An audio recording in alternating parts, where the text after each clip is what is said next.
গেছে। এই যে ওয়াও, এখন বানানো হচ্ছে লোনা ইলিশের ভর্তা। তো এখানে মাছটা ভাজি করে নেওয়া হয়েছে, আর এদিকে শুকনো মরিচ, লবণ, সাথে রয়েছে অল্প একটু কাঁচা রসুন থেতো। এই ভর্তাটা আমি খুব পছন্দ করি এবং আমার হাজব্যান্ডও খুব পছন্দ করে। তো এখন মরিচের সঙ্গে মাছগুলো ভালোভাবে মিশিয়ে নেওয়া হলো। ওই যে কাছ থেকে একটু দেখাই। এভরিডে ব্লগ বিডি চ্যানেলে নতুন হয়ে থাকলে চ্যানেলটি সাবস্ক্রাইব করে বেল আইকনটি প্রেস করে রাখবেন। ভিডিও যখনই ছাড়ব নোটিফিকেশনের মাধ্যমে ভিডিওটি সঙ্গে সঙ্গে পেয়ে যাবেন। গরম গরম ভাতের সাথে কিন্তু এরকম ভর্তা একেবারেই দুর্দান্ত, অতুলনীয়। এত সুন্দর একটা স্মেল বের হয়েছে, মাশাআল্লাহ। ভর্তা দেখে তো লোভনীয় হয়েছে, খেতে তো আরও বেশি মজা হবে।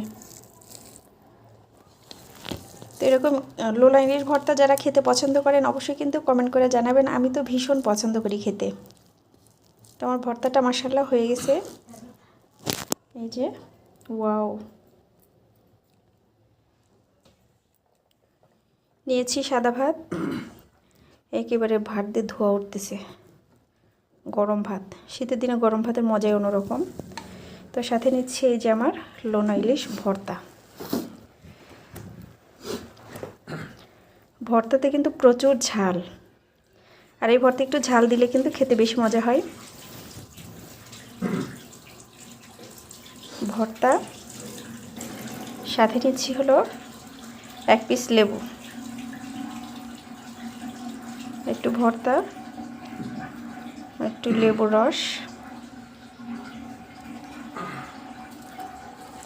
ভর্তাটা মাখিয়ে একবার লাল করে ফেলবো।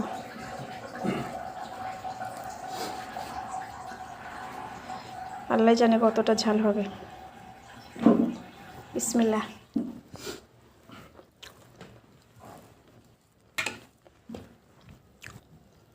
মাশাআল্লাহ, অনেক মজা। ভিডিওটিতে লাইক কমেন্ট শেয়ার করতে কিন্তু ভুলবেন না।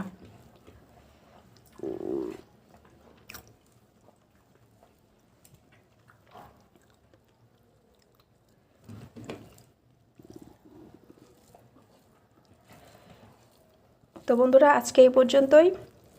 সবাই ভালো থাকবেন, সুস্থ থাকবেন। বিদায় নিচ্ছি।